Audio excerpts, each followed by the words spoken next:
No fundo do Oceano Atlântico encontra-se uma cadeia de vulcões, que se estende quase por toda a extensão norte-sul do globo. Ela é chamada de dorsal mesoatlântica e faz parte da mais longa cadeia de montanhas do mundo. E embora as erupções desses vulcões normalmente não nos incomodem, seu nascimento foi uma vez responsável por rasgar um supercontinente e criar o Oceano Atlântico que conhecemos hoje. Porque ele nem sempre existiu. Em nossos tempos, o Oceano Atlântico cobre 1/5 da superfície da Terra e influencia o clima de todo o planeta. Mas antes do Atlântico, havia o supercontinente Pangeia. A Pangeia se formou quando a maioria das massas de terra se uniu há cerca de 320 milhões de anos e durou por quase 150 milhões de anos. Durante esse tempo, plantas e animais estenderam seus alcances por regiões agora separadas por várias extensões de oceano.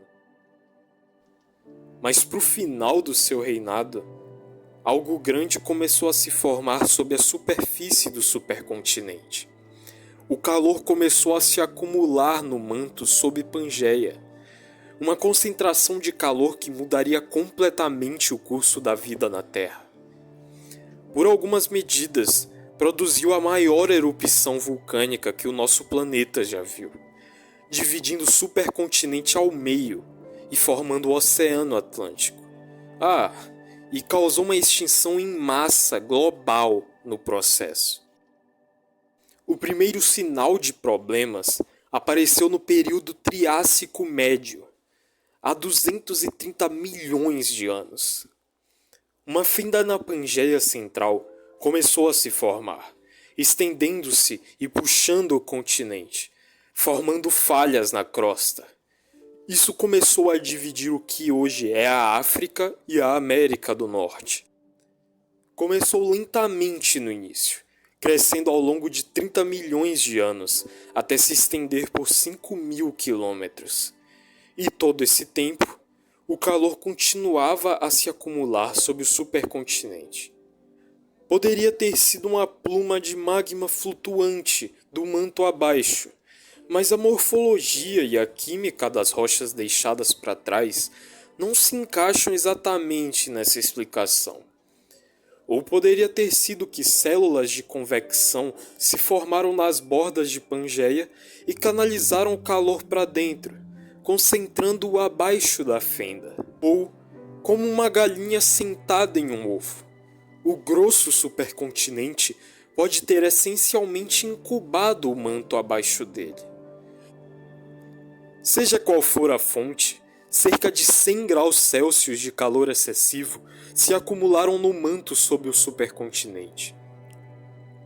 E então, de repente, o magma dessa área explodiu pelas falhas há 201 milhões de anos e sobrecarregou a fenda. Essa erupção foi a província magmática do Atlântico Central, ou então CAMP em inglês. Ela irrompeu em 4 grandes pulsos ao longo de 600 mil anos, e cada um deles foi extremamente breve em termos geológicos, apenas alguns poucos ou milhares de anos de duração, mas cada um teria sido catastrófico. No total, o CAMP despejou lava suficiente para cobrir mais de 10 milhões de quilômetros quadrados. Isso é aproximadamente o tamanho do Canadá. Em termos de quanto da superfície da Terra foi coberta, essa é a maior erupção de que temos conhecimento. A maior parte dessa lava irrompeu em fluxos suaves, que rastejaram pela Terra, semelhante ao que vemos no Havaí hoje em dia, e era composta de placas tectônicas derretidas, que haviam subduzido no manto raso muito antes da Pangeia ter se formado. A lava esfriou em uma rocha vulcânica escura, de grão fino, chamada basalto, e hoje ela pode ser encontrada ao redor das bordas do Atlântico. Os cientistas começaram a descobrir isso na década de 1970, quando notaram semelhanças entre formações rochosas na Flórida e no Senegal. E essas rochas tinham aproximadamente a mesma idade do Atlântico, levando à ideia de que essa erupção causou a quebra de Pangeia e a abertura do oceano. Desde então, muitas outras formações rochosas correspondentes também foram encontradas na América do Sul e na Europa. E na década de 1990, os geólogos reuniram todas essas observações e a teoria do Camp nasceu. Essas erupções massivas afetaram mais do que apenas a geologia. Uma quantidade de lava do tamanho do Canadá teria um impacto bastante grande em qualquer coisa viva na época. E os cientistas já suspeitavam há muito tempo que a erupção do Camp tinha algo a ver com a extinção em massa do fim do Triássico. Mas por muito tempo, eles não conseguiram provar isso. Porque embora ambos tenham ocorrido por volta de 200 milhões de anos atrás, não foi até 2013 que eles conseguiram determinar a idade das rochas do Camp com precisão suficiente para saber com certeza. Quando os basaltos do Camp esfriaram do magma, formaram-se cristais do mineral zircão. Esses cristais tendem a incorporar átomos de urânio em sua estrutura, enquanto empurram átomos de chumbo para fora. Com o tempo, o isótopo urânio-238 decai em chumbo-206, e isso acontece muito lentamente. Leva cerca de 4 bilhões e meio de anos para que metade do urânio-238 faça essa transição. Então, contando os átomos de chumbo e urânio em um cristal, os cientistas podem calcular quanto tempo passou desde que esse zircão esfriou. Isso revelou que a extinção do fim do Triássico começou apenas 100 mil anos depois que o magma do Camp começou a subir para a crosta superior, tornando a conexão entre os dois eventos quase certa. O que talvez não seja surpreendente, porque toda a duração da erupção do Camp teria sido uma montanha-russa brutal de condições para a vida na Terra. Quando todo aquele magma emergiu pela fenda através da Pangeia, despejou dióxido de enxofre na atmosfera.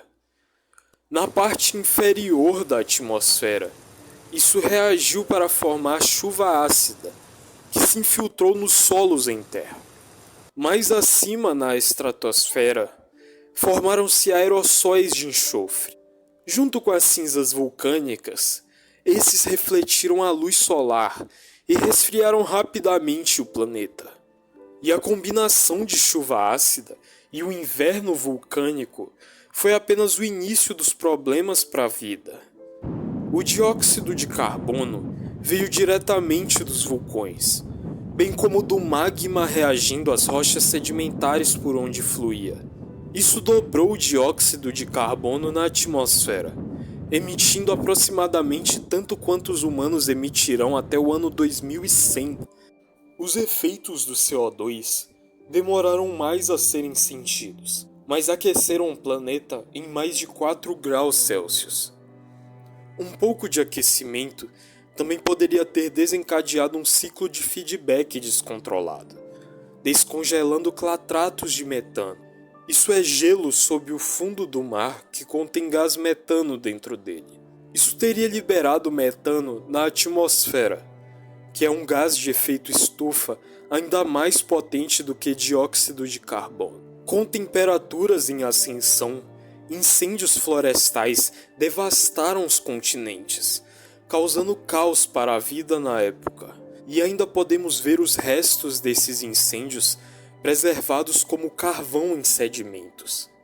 Os oceanos absorveram parte do dióxido de carbono da atmosfera, mas isso fez com que os oceanos se acidificassem e os ecossistemas de recifes de corais colapsassem. 96% dos gêneros de corais foram extintos. Além das mudanças climáticas, Os vulcões emitiram algumas substâncias nocivas, como halocarbonos e gás mercúrio. Os halocarbonos degradaram a camada de ozônio e expuseram a vida a mais radiação ultravioleta, causando mutações. E o mercúrio fez a mesma coisa mais diretamente. De todos os elementos, é o que causa danos mais potentes ao DNA com mais facilidade. Podemos ver os efeitos de ambos nos esporos de samambaia fossilizados da época. Eles tinham taxas de mutação mais altas do que antes ou depois. Portanto, a extinção do fim do Triássico foi bastante severa. No geral, quase metade dos gêneros marinhos foi extinta. Todos, exceto um amonite e até um terço dos bivalves foram impactados. E uma classe inteira de criaturas semelhantes a enguias, chamadas conodontes, foi extinta. Em terra, a extinção foi o golpe final para muitos répteis e anfíbios, embora alguns já estivessem em declínio no final do Triássico. Por exemplo, os plagiossauros, uma família de anfíbios blindados de cabeça achatada, encontraram seu fim, assim como os fitossauros, répteis que pareciam enganosamente com crocodilos, apesar de não serem seus ancestrais diretos. Mas por outro lado, houve um grupo de animais que se saiu muito bem no fim do Triássico, os dinossauros. Algumas de suas características os ajudaram, como estruturas isolantes chamadas protopenas, que ajudaram a aquecê-los durante o súbito congelamento dos invernos vulcânicos. Assim, a divisão da Pangeia causou uma extinção em massa, que alterou o curso de vida na Terra, além de iniciar a abertura do Atlântico Central. Formar todo o oceano foi um processo longo, que continua até hoje. A erupção do Camp acabou se tornando a dorsal mesoatlântica. Um novo fundo marinho se forma nessa dorsal e lentamente se espalha para fora. Hoje, o Oceano Atlântico continua se expandindo alguns centímetros por ano. E esse oceano mudou completamente o funcionamento do nosso planeta. A corrente do Golfo torna o clima da Europa muito mais quente do que se esperaria para sua latitude. E o Atlântico Norte é o único local no hemisfério norte onde a água fria e densa afunda até o fundo do mar e ajuda a impulsionar a circulação oceânica global. Mas ele não existirá para sempre. O nascimento do Atlântico foi a primeira parte de um padrão chamado Ciclo de Wilson, que também prevê como os oceanos se fecham. Hoje, o Atlântico está em sua fase de expansão do fundo do mar, a meia-idade de um oceano. Mas podemos estar começando a ver a transição para a próxima fase. Alguns cientistas acham que, ao largo da costa da Espanha e Portugal, a placa oceânica está começando a subduzir sobre a Europa. E embora provavelmente leve 100 milhões de anos ou mais para o oceano se fechar, quando isso acontecer, o ciclo terminará com a criação do próximo supercontinente da Terra.